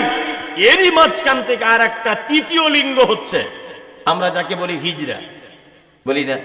আচ্ছা, হিজড়ারা পুরুষ না নারী? ইসলামের ব্যাপারে কি বলে? হ্যাঁ, হিজড়ারা এর ব্যাপারে ইসলাম কি বলে? এখন ঘটনা হচ্ছে হিজড়া কিন্তু জন্ম হয় কোন একটা মায়ের পেট থেকেই, হয় কি হয় না? হয়। আল্লাহ সুবহানাহু ওয়া তাআলা সূরা আল ইমরান আয়াত নাম্বার 6 তিনি বলছেন যে আমি মায়ের গর্ভের ভিতরে সন্তানকে যেমন ইচ্ছা তেমন রূপ দান করি। এক। দ্বিতীয় কথা হচ্ছে এই, আল্লাহ সুবহানাহু ওয়া তাআলা সূরা 3 এর ভিতরে বলছেন লাকাদ খলাকনাল ইনসানা ফি আহসানি তাকবীম, আমি মানুষকে উত্তম গঠনে পৃথিবীতে তৈরি করেছি, উত্তম গঠনে, তাই না? হিজরা এটা ফার্সি শব্দ, এর বাংলা মানে হচ্ছে উত্তম ব্যক্তি, সম্মানী ব্যক্তি। হিজরা বলে ভাববেন না মনে হয় যে খুব খারাপ, খুব কিছু না। ওর থেকে শিক্ষা গ্রহণ করতে হবে যে আল্লাহ আমাকে যদি ওই অবস্থা করত তাহলে আমার অবস্থাটা কি হতো। ওই জন্য ওর থেকে আপনি শিক্ষা গ্রহণ করুন। আল্লাহ পক্ষ থেকে এদের সৃষ্টি মায়ের পেটেই হয়েছে, তাই না? এখন ঘটনা হচ্ছে এই, হিজড়াদের ভিতরে আবার দুটি ভাগ আছে। কেউ আছে পুরুষের ভাব বেশি যার ভিতরে, আর কারোর ভিতরে নারীর ভাগ বেশি। এক কথায় যে শুক্রাণু জন্ম দেয় তার নাম পুরুষ, আর যে ডিম্বাণু জন্ম দেয় তার নাম নারী। এটা ক্লিয়ার ব্যাপার। এখন মেডিকেলে এটা টেস্ট করা উচিত, ডাক্তার বাবুরা নির্ণয় করবেন যে এই যে হিজড়াটা এর ভিতরে পুরুষের ভাগ বেশি না নারীর ভাগ বেশি। যদি ডাক্তার বাবু এটা প্রমাণ করে যে এই হিজড়াটার নারীর ভাগ বেশি, তাহলে ও মেয়ে বলে গুণান্বিত হবে। যদি ডাক্তার বাবু ডিএনএ টেস্ট করার পরে বলে যে এর ভিতরে পুরুষের শুক্রাণু বেশি, তাহলে ও পুরুষ হিসেবে বিবেচিত হবে। ইসলাম ও হিজড়া হোক, পুরুষ এবং নারী যদি ডিভাইডেড করা যায়, তাহলে পুরুষ হলে তার বাপের সম্পত্তির ভাগ পাবে। তার পক্ষে নামাজ ফরজ, রোজা ফরজ, হজের আওতায় চলে এলে হজ ফরজ। আবার হিজড়া যদি নারীর ভাগ বেশি থাকে, যদি নারী বলে বিবেচিত হয়, ওর পর্দা করা ফরজ, নামাজ ফরজ। আর একটা আমাদের সমাজে এটা প্রথা যে কারুর বাচ্চা এবং বাচ্চি যদি হিজড়া হয়ে যায়, আব্বা মা তাকে বহিষ্কার করে বাড়ি থেকে। আর অনেক মা বোনেরা বলে সকালবেলা ঘুম থেকে উঠে হিজড়া লোকের মুখ দেখতে নাই। এটা মিথ্যা কথা, ও তো মানুষ, একথা শিখ। ও হিজড়া তাই কি হয়েছে? ও তার বাপের সম্পত্তি পাবে, ওর উপরে নামাজ ফরজ, ওর পর্দা ফরজ, ওর রোজা ফরজ, ও তার মিরাসের ভাগ পাবে। ইসলামের যত পদ্ধতি, নারীর ভাগ যদি বেশি থাকে নারী হিসাবে তাকে দাফন করতে হবে, পুরুষ ভাগ বেশি থাকলে তার ভিতরে পুরুষের জন্য দাফন করা লাগবে। এ টু জেড বিষয় তার জন্য সব ওকে। ইসলাম হিজড়াদের অসম্মান করে নি। ইদানিং একদল আল্লাহর পক্ষ থেকে যারা এই সিস্টেম এসেছে এদের ব্যাপার আলাদা, কিন্তু ইদানিং একদল পুরুষ তারা চিকিৎসার জগতে এসে বুকের স্তনগুলো বড় করে নিচ্ছে, নিয়ে শাড়ি পরছে, লিপস্টিক লাগাচ্ছে, দাড়ি গোঁফ চেয়েছে, তারা বলছে আমরা মেয়ে ছেলে। আর বাংলাদেশের শিক্ষা ব্যবস্থা এমন, ক্লাস 7 বইয়ে ওই গল্প পড়ানো হচ্ছে। কি গল্প না, শরীফ থেকে শরীফা হলো কি করে। শরীফ বলে একটা ছেলে ছিল, সেই গল্পের বইয়ের ভিতরে লেখা হচ্ছে স্কুল সিলেবাসে যে আমার ছোট থেকে একটু মেয়েলি মেয়েলি ভাব ছিল, আমি লিপস্টিক পরতাম, বন্ধুদের সঙ্গে বেড়াতে যেতাম, মেয়ে বন্ধুদের সঙ্গে। এরকম ভাবে আস্তে আস্তে চলতে চলতে চলতে চলতে আমি এক পর্যায়ে ডাক্তারি পরামর্শ আমি মেয়ে ছেলে হয়ে গেলাম। হারাম। ইসলামে তার শরীরের কোন অঙ্গ পরিবর্তন করা ইচ্ছাকৃত হারাম। আল্লাহ সুবহানাহু ওয়া তাআলা বলেছেন যে তোমাকে আমি সুন্দর পরিকাঠামো দিয়ে পৃথিবীতে বানিয়েছি। আপনাদের কাছে আমার একটা প্রশ্ন, আল্লাহ সৃষ্টিতে কোনো ভুল নাই? পৃথিবীতে রাস্তাঘাটে দেখতে পান, বাস স্ট্যান্ড, অটো স্ট্যান্ডে কিছু খোঁড়া ন্যাংড়া থাকে না? তা ওরা কি ভুল করেছে? ওরা ওরকম হলো কেন? একটা প্রশ্ন তো জাগে যে আল্লাহ সৃষ্টিতে যখন ভুল নেই, তাহলে ও কেন কানা হলো, ও কেন খোঁড়া হলো, ও কেন কুঁজো হলো? এটা জানতে ইচ্ছা করে। আপনি সংক্ষিপ্ত আকারে জেনে নেন। দেখুন, সবার পরীক্ষা একরকম হয় না। সবার প্রশ্ন যদি এক রকমের হয়, সবার পরীক্ষা যদি একই রকমের হয়, তাহলে পরীক্ষার দাম থাকে না। থাকে না।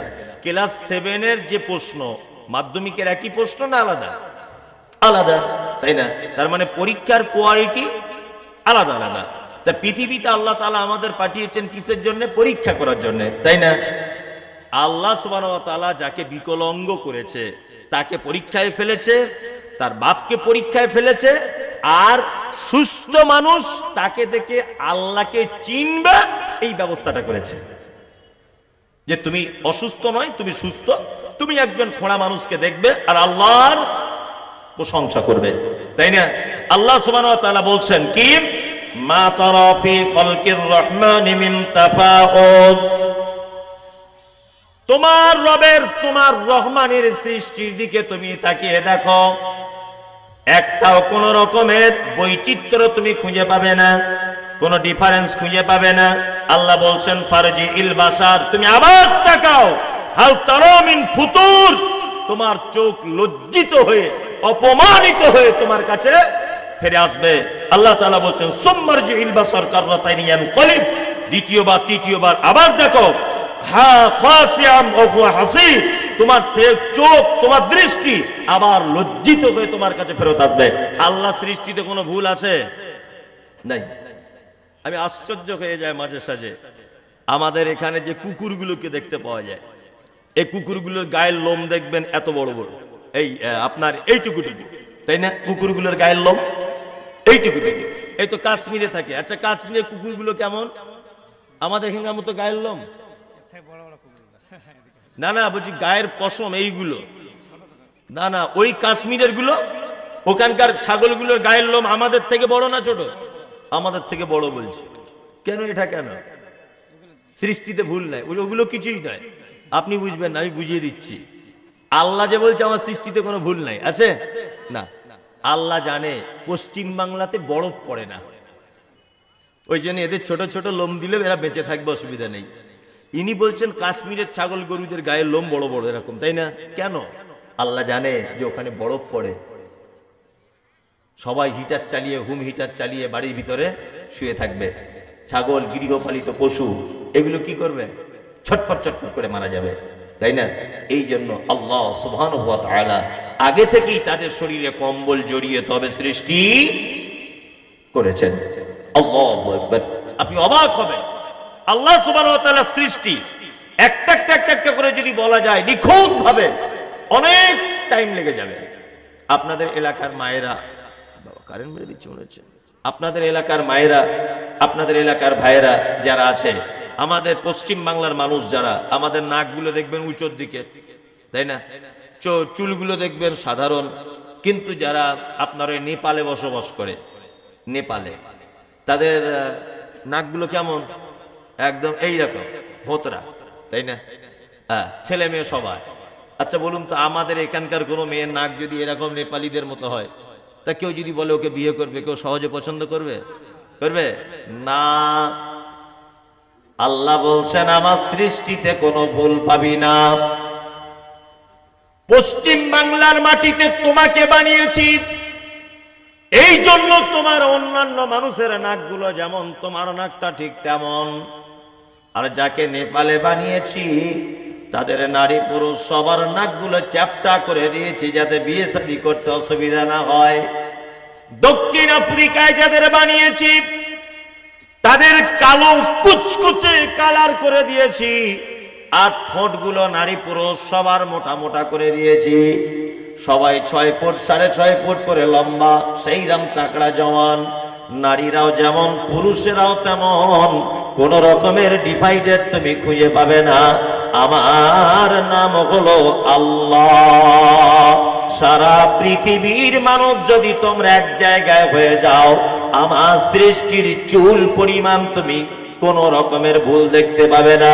শুধু এই নয়, আপনি মসজিদে বসে আছেন, ফজরের নামাজের পরে আপনি মসজিদে বসে বসে গল্প করছেন, আপনার 4 বেটি, বড় বেটিটা মসজিদের বাইরে দাঁড়িয়ে আপনাকে আব্বা বলে ডাকছে, আব্বা আব্বা, মা তোমাকে বাড়িতে ডেকেছে। আপনি আপনার বড় বেটির গলার আওয়াজ শুনে বুঝতে পেরে যাবেন যে এটা আমার বড় বেটি, নাম হলো তার তাসলিমা। আপনি বাড়ি গেলেন না, আপনার মেয়ে বাড়ি চলে গেল, আপনার স্ত্রী আপনার মেজো বেটিকে পাঠালো, তোর আব্বাকে গিয়ে ডেকে আন। ও আবার মসজিদের বাইরে দাঁড়িয়ে বলছে, আব্বা মা তোমাকে ডেকেছে, তাড়াতাড়ি করে বাড়ি চলে এসো। আপনি আপনার মেজো মেয়ে শামিমার গলা শুনে বুঝতে পেরে যাবেন যে এটা আমার মেজো মেয়ে শামিমা। আপনার ছোট মেয়ের গলার আওয়াজ শুনে বুঝতে পেরে যাবেন এটা আমার ছোট মেয়ে, নাম তার কারিমা। আপনার বড় মেয়ে মিষ্টি খেতে পছন্দ করে, আপনার স্ত্রী শাকসবজি পছন্দ করে, আপনি ডাল পছন্দ করেন, আপনার বড় মেয়েটা মাছ খেতে পছন্দ করে, আপনার মেজ মেয়েটা কলা খেতে পছন্দ করে, আপনার আর একটা মেয়ে আঙ্গুর খেতে পছন্দ করে। কবি বলেছেন মিলে নাই রে চেহারাতে আর নেই কো গলার সুরে, অদ্ভুত তোমার কারিগরি আল্লাহ দেখছি সোহাগ ভরে। বড় মেয়ের গলার সুর আলাদা, মেজ মেয়ের গলার সুর আলাদা, সেজ মেয়ের গলার সুর আলাদা, ছোট মেয়ের গলার সুর আলাদা। কারোর সুরের সঙ্গে কারোর মিল নাই, কারোর পছন্দের সঙ্গে কারোর পছন্দের মিল নাই।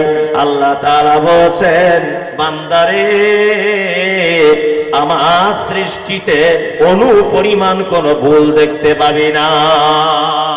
ভুল পাওয়া যাবে না। আল্লাহ একই মেশিনে তৈরি, একটা মায়ের পেট থেকেই 4টে বেটি হয়েছে, 4 জনের 4 রকমের দেখতে, দেখতে না? এই যে ফিঙ্গারপ্রিন্ট আধার কার্ডে বা বিভিন্ন জায়গায় আমরা ব্যবহার করি, করি না? একজনের ফিঙ্গারপ্রিন্ট আর একজনের সঙ্গে মেলে না। সত্যি কি আশ্চর্য ব্যাপার! আল্লাহু আকবার, এগুলো সত্যি অবাক লাগে, মারাত্মক অবাক। আল্লাহ সুবহানাহু ওয়া তাআলার কি কারিশমা! আল্লাহ সুবহানাহু ওয়া তাআলা পবিত্র আল কোরআনে তারপরে আবার বলছেন ওয়ালাকাদ যায়্যানাস সামাআদ দুনিয়া বিমাসাবিহা ওয়াজআলনাহা রুজুমান লিশ-শায়াতিন ওয়া আ'তাদনা লাহুম আযাবাস সাঈর। বান্দা, শুধু এই তোমাকে সৃষ্টি করেছি তা নয়, তুমি একবার আসমানের দিকে তাকিয়ে দেখো, আসমানটাকে কত সুন্দর করে আমি আল্লাহ বানিয়েছি। তারকাগুলি দিয়ে মিটি মিটি মিটি মিটি করে জ্বলে, আবার পূর্ব দিকে সূর্য প্রতিদিন লাল আকারে নিয়ে ওঠে, আবার যখন সূর্য চলে যায় তখন চাঁদের জ্যোৎস্নাতে তোমরা কাজবাজ করো। শুধু এই নয়, সমুদ্রের বুকে যারা চলবে জাহাজ নিয়ে তারা কেমন করে রাস্তা নির্ণয় করবে, আমি আল্লাহ সুবহানাহু ওয়া তাআলা তারকাগুলিকে নির্দিষ্ট জায়গায় প্রতিদিন তুলে দিই, যাতে করে নাবিক তার রাস্তা বুঝতে অসুবিধা না হয়, যারা জলে বসবাস করে তাদের যাতে বুঝতে অসুবিধা না হয়।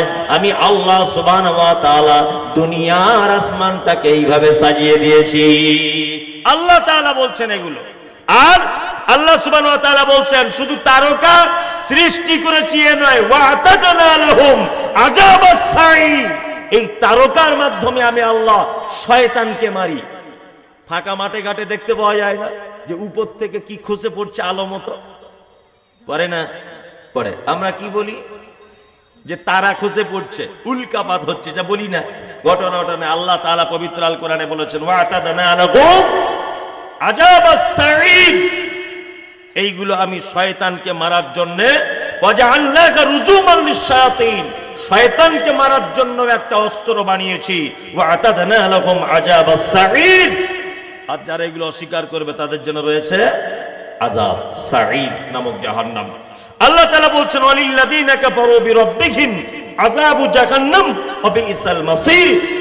উপরে যত কথা বলেছে আল্লাহ তাআলা বলছেন যদি কেউ অস্বীকার করে তার থাকার জায়গা কি? জাহান্নাম। কোরআন এবং হাদিসের কথা অস্বীকার করার জায়গা আছে? নাই। কিন্তু বর্তমান বিশ্বে আমরা অনেক মানুষ আছি, অনেক, যারা পবিত্র আল কোরআনকে 10 পয়সাও দাম দেই না। দাম দিই বলুন? 10 পয়সাও দাম দেই না। পবিত্র আল কোরআনের কিছু আয়াত আপনাদেরকে যদি আমি শোনাই, সহি হাদিস কিছু যদি আপনাদেরকে বলি, আচ্ছা বলুন তো মানা যাবে?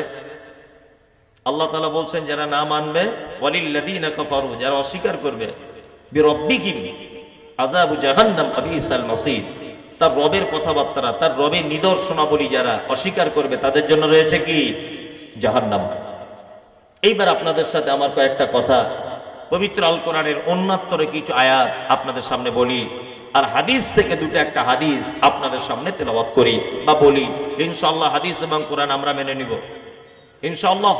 ইনশাআল্লাহ বিরক্ত যারা হচ্ছেন আস্তে আস্তে করে বাড়ি যান, অসুবিধা নেই। তবে কোরআনের কথা শুনলে বিরক্ত হবে, এটাই স্বাভাবিক, তাই না? রাজনৈতিক মিটিং মিছিল যদি হতো কোনো অসুবিধা নাই। আর আসলে জলসাগুলো এমন এখানে বসে শুধু নেকি পাওয়া যায়, তাও আবার মরণের পরে ফলাফল পাওয়া যাবে। আর রাজনৈতিক মিটিং মিছিল গেলেই এখন 5 কিলো চাল পাওয়া যাবে, গম পাওয়া যাবে, অ্যাকাউন্টে লক্ষ্মীর ভান্ডার 500 টাকা ঢুকে যাবে, বৃদ্ধ ভাতা পাওয়া যাবে। এরকম জলসার তো সিস্টেম নাই, বরঞ্চ এখানে আসতে হবে আবার নিজের ট্যাকের টাকা দিয়ে যেতে হবে মসজিদে, তাই না? এক কঠিন ব্যাপার। আমি আপনাদেরকে একটা চমৎকার হাদিস পেশ করছি, এই হাদিসটা আমল করার চেষ্টা করবেন। এক, দুল্লানি আলা আমালিন ইজা আমিলতাহু ফাদাখালতুল জান্নাতা ক্বালা তা'বুদুল্লাহ। একটা ছেলে আল্লাহর নবীর কাছে এসেছেন। আমরা জাহান্নাম যেতে চাই না, কেউ চাই? কেউ চাই না, সবাই জান্নাত যেতে চাই, তাই না? একটা ছেলে আল্লাহর নবীর কাছে এসেছে, এসে বলছেন, আল্লাহর নবী, আমি একটু জান্নাতে যাব, আপনি দয়া করে আমার জান্নাতে যাবার কিছু আমল বলে দেন। বিশ্ব নবী প্রথমেই বলছেন, তা'বুদুল্লাহ, সর্বক্ষেত্রে গোলামি করবে তুমি কার? আল্লাহ। গোলামি সর্বক্ষেত্রে আল্লাহ। ওয়ালা তুশরিক বিহি শাইআ, কখনো শিরিক করে দিও না। শিরিক বুঝেন তো? বুঝেন আপনারা অবশ্যই। শিরিক বুঝেন এরকম কোনো লোক নেই। শিরিকের বাংলা অর্থ, আল্লাহ যে ক্ষমতা আছে, এই ক্ষমতা পৃথিবীর অন্য কারো আছে, এটা মনে করা কি শিরক। আল্লাহর যে ক্ষমতা আছে, এই ক্ষমতা পৃথিবীর অন্য কারো আছে, এটা মনে করা শিরক। এইবার আপনাদেরকে আমি কয়েকটা কথা বলে রাখছি। শিরক আর তাওহীদ। শিরক বুঝতে গেলে, শিরক জানতে গেলে তাওহীদ জানতে হবে। কি বললাম বুঝলেন? তাওহীদ মানে একত্ব, একক, যার দ্বিতীয় কোনো পক্ষ থাকে না। তাওহীদ 3 প্রকার। এক, রুবুবিয়্যাত, উলুহিয়্যাত, আসমা ওয়া সিফাত, আল্লাহকে রব বলে এককভাবে মেনে নেওয়া। 2, ইবাদতের ক্ষেত্রে শুধুমাত্র উদ্দেশ্য ইবাদত কার? আল্লাহ। আর আসমা ওয়া সিফাত মানে আল্লাহর কিছু গুণবাচক নাম আছে, সেই নামের সঙ্গে কি করা? গাদ্দারি না করা। তার যে গুণ, সেই গুণটাকে স্বীকার এবং মেনে নেওয়া, তাই না? একটা আল্লাহর নাম আছে, ইয়া ওয়াকিল আছে, আছে, উকিল বাঁচানেওয়ালা। ইয়া রাজ্জাক, রুজির মালিক। মানুষ উঠে যাচ্ছে, আর থামানো যাবে না, আর উপর থেকে প্রচুর পানি পড়ছে তো, তাই না? তা আমি আস্তে আস্তে আমার লাইন গুটিয়ে নিই, হ্যাঁ, তাই না? অনেক প্রচুর ঠান্ডা, কে তাই বলছে নাকি? হ্যাঁ, আস্তে আস্তে আমিও গোটানো শুরু করি। কেন বলছি? দেখুন বৃষ্টির মতো পানি পড়ছে এখান দিয়ে। না, আমার বলতে অসুবিধা নেই, এখন মানুষ সব চলে যাচ্ছে তো, এই জন্য একটা মনের দিক দিয়ে ভালো লাগে না আর কি। যাই হোক, আর 2-10 মিনিট বলে তারপরে মসজিদের ব্যাপারে কিছু বলি। আল্লাহ নবী সাল্লাল্লাহু আলাইহি ওয়াসাল্লাম ছেলেটাকে বলছেন, তুমি যদি জান্নাত যদি যেতে চাও, ওয়ালা তুশরিক বিহি শাইআ, তুমি শিরক করে দিও না কখনো। শিরক পৃথিবীর সবথেকে আশ্চর্য এবং বড় পাপ। পাপের জগতে যত পাপ আছে, শিরকের থেকে আর কোনো পাপ নেই। আল্লাহু আকবার। রুজির মালিক কে? আল্লাহ, তাই না? এটা আমরা আল্লাহর প্রতি বিশ্বাস রাখি যে আল্লাহ রুজির মালিক, রাখি। আশ্চর্য ব্যাপার, প্ল্যাটফর্মে দাঁড়িয়ে আছেন আমরা দুজন, আমি আর এই ভাই দুজনে প্ল্যাটফর্মে দাঁড়িয়ে আছি আপনাদের এই কি বলে পাশেই রায়গঞ্জ স্টেশনে, বুনিয়াদপুর স্টেশনে আমরা দুজন দাঁড়িয়ে আছি। ও দাঁড়িয়ে আছে ওই মাথায়, আমি দাঁড়িয়ে আছি এই মাথায়। তা উনি একটা বিস্কুট আর চা পান করছিলেন, 4 বিস্কুট, আর আমি খালি হাতে শীতের দিনে এরকম করে দাঁড়িয়ে আছি। প্ল্যাটফর্মে কিছু কুকুর ঘোরে, ঘোরে না? ঘোরে। আচ্ছা, এই কুকুরটা ঘুরতে ঘুরতে ঘুরতে ঘুরতে বলুন তো আমার কাছে দাঁড়াবে না ওনার কাছে দাঁড়াবে? ওনার কাছে দাঁড়াবে। কারণ কি বলুন তো? কারণ হচ্ছে একটা, সেটা হচ্ছে কুকুরও বুঝে যে ওর কাছে চা বিস্কুট আছে, গেলে একটু ভেঙে দিতে পারে। মানে কুকুরও জানে কার কাছে গেলে রুজি পাওয়া যায়। কিন্তু বর্তমানে আল্লাহ সুবহানাহু ওয়া তাআলা কোরআন মাজিদে বলেছেন, উলাইকা কাল আনআম বাল হুম আযাল ওয়া উলাইকা হুমুল গাফিলুন। মানুষ তো খারাপ খারাপ চতুষ্পদ জন্তু তার থেকেও নিকৃষ্ট। তাহলে কুকুর বুঝতে পেরেছে কার কাছে গেলে বিস্কুট পাওয়া যাবে, কিন্তু আমাদের বর্তমানে কিছু মানুষ আছে, এরা বুঝে না যে রুজির মালিক কে। বুঝে না? দোকান করেছে বেচারা, সবজির হোক মুদিখানার হোক, দোকান করার পরে দেখছি 4 কেজি ওজনের তাবিজ নিয়ে ওখানে ঝুলে রাখছে। আরে ভাই কি ব্যাপার? বলছে বেচা কেনা বেশি হওয়ার তাবিজ আছে কি না। অনেক লোক কাপড়ের দোকান করেছে, অমুক বাবার কাছে গিয়ে মাদুলি নিয়ে আসছে, তাবিজ আনছে, পানি পড়ে নিয়ে আসছে, দোকানে যাতে বেচা কেনা বেশি হয়। করছে কি করছে না? করছে। আল্লাহু আকবার। এগুলো সব শিরক।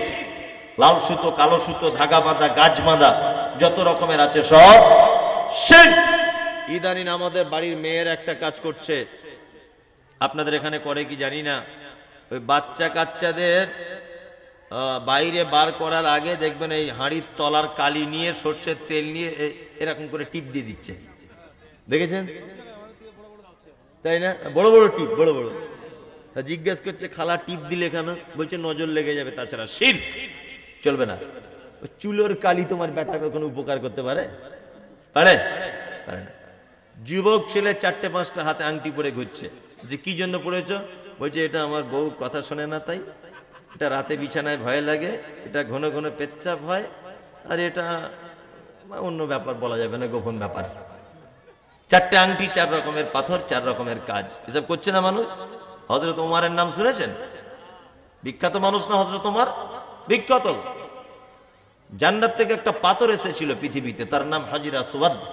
হাজি সাহেব যেখানে চুম্বন করে হজ করতে গিয়ে, ওই যেখান থেকে তাওয়াফটা শুরু হচ্ছে ওর পরেই যে কন্যারটা পড়ে কাবার, ওই কন্যারটা রাখা আছে হাজিরে আসওয়াদ। এই পাথরে চুম্বন করে। এই পাথরটা আল্লাহ রাসূল বলছেন যখন পৃথিবীতে আসে তখন দুধের থেকে বেশি পরিষ্কার সাদা ছিল, কিন্তু আদম সন্তান তার পাপের বোঝা নিয়ে চুম্বন করতে করতে সেটা কালো কুচকুচ কুচকুচ হয়ে গেছে। ভালো করে বুঝবেন, অরিজিনালি কালো হয়ে গেছে। হযরত ওমর ওই পাথরের দিকে আঙুল বাড়িয়ে দিয়ে বলছে, পাথর তুমি আমার ভালো মন্দ কিছু করতে পারো না, কিচ্ছু করতে পারো না, শুধু আল্লাহর নবী চুমু খেয়েছিলেন তাই আমি তোমাকে চুমু দেব, তাছাড়া আর কিছু নাই। জান্নাতের পাথর মানুষের ভালো মন্দ কিছু করে দেয় না। আর যে পাথরের আংটিগুলো পড়েন আপনারা, অষ্টধাতু, নবম ধাতু, পঞ্চম ধাতু, ষষ্ঠম ধাতু, এই যা ধাতু আছে সব কলকাতায় কেজি দরে বিক্রি হয়। আল্লাহর কসম করে আপনাকে বলছি, আমার বাড়ি তো কলকাতাতে। না খোদা মসজিদ জানেন? হাওড়া ব্রিজের নেমেই না খোদা মসজিদ, জানেন আপনারা? না খোদা মসজিদের প্রথম গলি দিয়ে, মেন গেট দিয়ে ঢোকার সময়তে দেখবেন দুই দিকে শুধু তাবিজ, কবজ, মাদুলি, পাথর, লাল সুতো, কালো সুতো, সবুজ সুতো, সব মাল ওখানে কেজি দরে বিক্রি হয়। 30 টাকা কেজি পাথর কিনে এনে, 40 টাকা কেজি পাথর কিনে এনে একটা পাথর বিক্রি করছে 7,500 টাকা। কিনছে কে? না কিনছে স্কুলে হেডমাস্টার, ওর বইয়ের ছেলে হয় না তাই। কি আশ্চর্য ব্যাপার! এই মাস্টার হলো কি করে? তো গাধায় সালা MBBS ডাক্তাররা বসে আছে, ওর বইয়ের ছেলে করে দিতে পারছে না, আর পাথর তোমার বইয়ের ছেলে করে দিবে? ইদানিং যুবক ছেলেরা হাতে লাল সুতো বেঁধে ঘুরছে। কি হলো? হচ্ছে এটা আজমির শরীফের সুতো।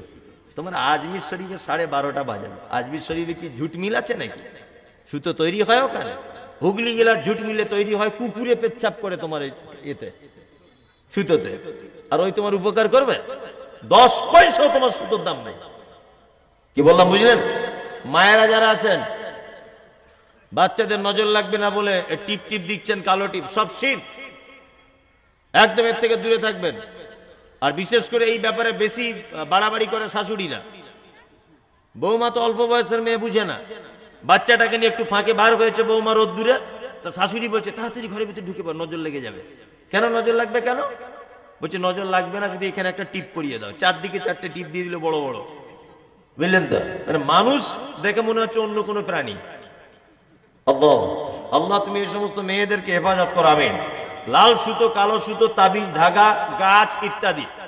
আর কিছু লোক আছে ইসলামে ঝাড়ফুঁক বৈধ, তবে ঝাড়ফুঁকটা কোরআনের আয়াত, দুয়া এবং হাদিসের দুয়া যদি হয় তাহলে ঠিক আছে। কিছু লোক আছে গাঁজাখোর, মদখোর, এক ওয়াক্ত নামাজ পড়ে না, বেনামাজি, হারামখোর, দাঁড়িয়ে পেচ্ছাপ করে, পেচ্ছাপ করে পানি নেয় না, বলছো কোমরে ব্যথার খুব ভালো ঝাড়ায়। এরকম লোক আছে না? আছে না? গিয়ে প্রত্যেক গ্রামে আছে এরকম ফচকে লোক। বলছে কোমরে ব্যথার প্রচন্ড কাজ হয়, ওর কাছে ফুঁক দিলে মনে হয় কোমরে লাথি মেরে ওর কোমর ভেঙে দিই। হারাম কর, তুই নিজে মুতে পানি নিস না, তুই কি ধারাবি রে? হ্যাঁ, এইসব সব চিটিং বাজের সব, এদের কাছ থেকে দূরে থাকবেন, পাক্কা চিটার। এমন একটা লোক গ্রামে, হাজি সাহেব, মাওলানা সাহেব লোক, পরেশগর লোক, আল্লাহওয়ালা লোক, আপনার বাচ্চা কাঁদছে বা আপনি নিজে অসুস্থ, তাকে গিয়ে বললেন যে বাবু একটু আমার বাচ্চাটাকে ঝাড়িয়ে দেন। সে মুআব্বিজা তাইন, হাদিসে শব্দ এসেছে, কুল হুয়াল্লাহু আহাদ, কুল আউযু বিরাব্বিল ফালাক, কুল আউযু বিরাব্বিন নাস, কুল হুয়াল্লাহু আহাদ, কুল ইয়া আইয়ুহাল কাফিরুন। এই চারটে কুল বলে তাকে ফুঁক দিক, আয়াতুল কুরসি পড়ে একটু ফুঁক দিয়ে দিক, সূরা ফাতিহা পড়ে একটু ফুঁক দিক, কোনো সমস্যা নেই, কোনো সমস্যা নেই। আর যার ফুঁক বা অন্যজনের কাছে যেতেই কেন হবে? আপনি নিজে যদি কোরআন মাজিদ জানেন, সূরা ফাতিহা জানেন, আপনি একটু সূরা ফাতিহা পড়ে আপনি আপনার বাচ্চাকে একটু ঝাড়ফুঁক দেন তো। আচ্ছা, এবার আপনাকে একটা কথা বলি, আপনার বাচ্চাকে আপনি যতটা ভালোবাসেন তার থেকে বেশি আমি ভালোবাসি না কম বাসি? কম। তাহলে বাচ্চা আপনার, ফু যদি আপনি দিয়ে দেন তাহলে কি দরদ দিয়ে দেবেন, না আমি দিলে বেশি দরদ দিয়ে দেবো? যার বাচ্চা সে বেশি দরদ দিয়ে দিবে। তুই বোঝে না কেন? বলছি জানি না, সূরা ফাতিহাটা জানা নেই? সূরা ফাতিহার তো একটা নামই হচ্ছে শিফা, আরোগ্য, প্রতিটা রোগের প্রতিষেধক। সূরা ফাতিহাটা পড়ে আপনি ফুঁক দেন। চলুন, মুহাম্মদ সাল্লাল্লাহু আলাইহি ওয়াসাল্লাম বলেছেন তুকিমুস সালাতিল মাকতুবাতা, তুমি জান্নাত যেতে চাও, ফরজ নামাজ বা সালাত ছেড়ে দিও না। নামাজ পড়েন তো সবাই এখানে? ওই 5 ওয়াক্ত কারা কারা পড়েন? হ্যাঁ, মানে সস্তায় জান্নাতে যাওয়ার লাইনে সবাই বসে আছে। আমাদের মেয়েদের কিছু চরিত্র আছে। বুবু কি করছে? বলছে রোজা রেখেছি আজকে। কিসের রোজা? বলছে আমার সেই ছেলে হাঁটতে শিখেছিল, মানত করেছিলাম তাই। আচ্ছা বুবু আজকে কি করছো? না আমার আজকে আমার ছেলে প্রথম আম্মা বলে ডেকেছিল তাই রোজা, মানত করেছিলাম। আজকে কি? না আশুরার রোজা। আজকে মুহররমের। আজকে কি রোজা? বলছে সবে বরাত। আজকে কিসের? না আমার আব্বা মরে গিয়েছিল, মানত করেছিলাম তাই। মানে বছরে ও 40টা রোজা করে, শুধু মানত আর নফল রোজা। ভালো করে বুঝবেন। ওই মেয়েটাকে আপনি বলুন বুবু একটু বোরকা পরে চলো তো, রাস্তায় যখন চলবে ঢেকে ঢুকে চলো, বলছে পর্দা মনের ব্যাপার। আচ্ছা বলুন, নফল রোজা, ওর ছেলে হাঁটতে শিখেছে রোজা, নফল নামাজ, ওর থেকে পর্দার গুরুত্ব কম না বেশি? পর্দা নফল না সুন্নত? ফরজ। ও ফরজ করবে না, অথচ নফল রোজা রেখেও জান্নাত যেতে চাইছে। আশ্চর্য ব্যাপার। মাথায় টুপি, মাথায় টুপি দেওয়া সুন্নত নফল নাকি? কিছুই নয়, সুন্নত নয়, কিছুই নয়। এমনি ইসলামিক পোশাক পরলে ভালো লাগে এতটুকু, সুন্নত টুন্নত কিছুই নয়। ভালো করে বুঝবেন। আর এই হাঁটু থেকে এই পর্যন্ত ঢেকে রাখে, এটা কি? ফরজ, তাই না? এখন কোন লোক যদি এই পর্যন্ত আগলা রেখে বড় মাথায় টুপি আর পাগড়ি পরে বসে থাকে, ব্যাপারটা কেমন হবে? এইটা যদি আগলা রেখে মাথায় টুপি দিয়ে বসে থাকে, ব্যাপারটা খারাপ হবে। তাও নফল রোজা করে জান্নাত যেতে চাইছে, পর্দা করে না বুবু আমার। আশ্চর্য ব্যাপার না? জলসা শোনা সুন্নত, ফরজ, নফল কি? কিছুই নয়। শুনলে নাকি হয়? আপনি যদি এখন বাড়ি চলে যান, কোনো গুনাহ হবে না। তবে হ্যাঁ, একটা দিক দিয়ে বলতে পারেন যে ইলমে শিক্ষা করা ফরজ। ভালো করে বুঝবেন। তবে ওটা এই জলসায় না, বুঝলেন? এরকম অনুষ্ঠানে নয়। মাদ্রাসা মক্তবে পড়বেন, ওটা ফরজ। এই তো জলসা তো এখন অন্যরকম ব্যাপার হয়ে গেছে, সেগুলো আর বলছি না। যাই হোক, তাই এটা যদি আপনি না শোনেন গুনাহ নেই, শুনলে নেকি পাবেন। তাহলে আমরা কত বড় বোকা, আমরা জলসা শুনে রাত 2টো পর্যন্ত বসে আছি নেকি পাবো বলে। আচ্ছা এশার নামাজ পড়েছেন আজকে? কেরা কেরা হাত তুলুন তো। জমাতে এশার নামাজ পড়েছেন কারা? দেখুন 20টাও হাত ওঠেনি। অথচ এখানে যারা বসে আছে সবাই কিন্তু নেকি পাবে এই উদ্দেশ্যেই আছে, আছে না? তার মানে এদের অবস্থা যেমন, এইখানে আগলা রেখে মাথায় টুপি পড়া লোকেরা। অনেক মানুষ আছে দেখবেন, আত্মীয় স্বজন কেউ মারা গেলে জানাজার নামাজ পড়তে যায়। জোহরের নামাজের পর জানাজা হবে, এদিকে জোহরের জমাতে নামাজ চলছে, আর ও জানাজার ফাঁকা ময়দানে যেখানে হবে সেখানে গিয়ে দাঁড়িয়ে আছে। ও জানাজার নামাজ পড়বে, কিন্তু ফরজ নামাজ জোহরের পড়বে না। মানে আর এক গাধার বেটা গাধা। কথাগুলো বাস্তব বলছি না অবাস্তব? আল্লাহু আকবার। আমাদের বর্তমান সমাজে 4-5 রকমের নামাজি দেখতে পাওয়া যায়, যায় না? কিছু লোক আছে জোহরে পড়ে, আসরে যায়, মগরিবে থাকে, এশায় দোকান বন্ধ করে, ফজরে ঘুম ভাঙে না, এরকম এক কোয়ালিটি। আর এক কোয়ালিটি শুধু জুম্মার দিনে যায়, তাই না? আর এক কোয়ালিটি 2 ঈদে যায়। এরকম লোক আপনাদের দিকে আছে? আর একটা লোক আছে 5 ওয়াক্তই যায় কিন্তু কিছু বোঝে না, কিছু বোঝেই না। চাচা বলছে কি, বলছে কত বছর নামাজ পড়ছো বাপ? বলছে 30 বছর হবে। আচ্ছা ওই বেতের নামাজের দোয়াটা একটু বলো তো, কি বলে? বলছে অত বড় দোয়া কি করে জানবো বলি স্যার, আর মুখস্থ করা যায়, বয়স হয়ে গেছে, চোখে কম দেখি, কানে কম শুনি, ভালো করে বুঝবেন। আচ্ছা রুকু থেকে উঠে কি বলে? বলছি বাপ ওটাও জানি না। সেজদায় গিয়ে কি বলে? বলছি ওটাও জানি না। 30 বছর নামাজ পড়ছো, কোনো দোয়া জানে না, অথচ ওই লোকটাকে দেখবেন সেজদায় গিয়ে,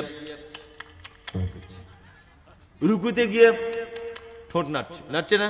তাই বলছি ও যখন দোয়া জানে না তাহলে কি বলে ঠোঁটটা নাড়ছে? তার মানে আমি মনে করি ও দুনিয়ার মানুষকে ধোকা দিয়ে হলো না, এখন আল্লাহকে ধোকা দিতে গেছে মসজিদে। কি বললাম বুঝলেন না?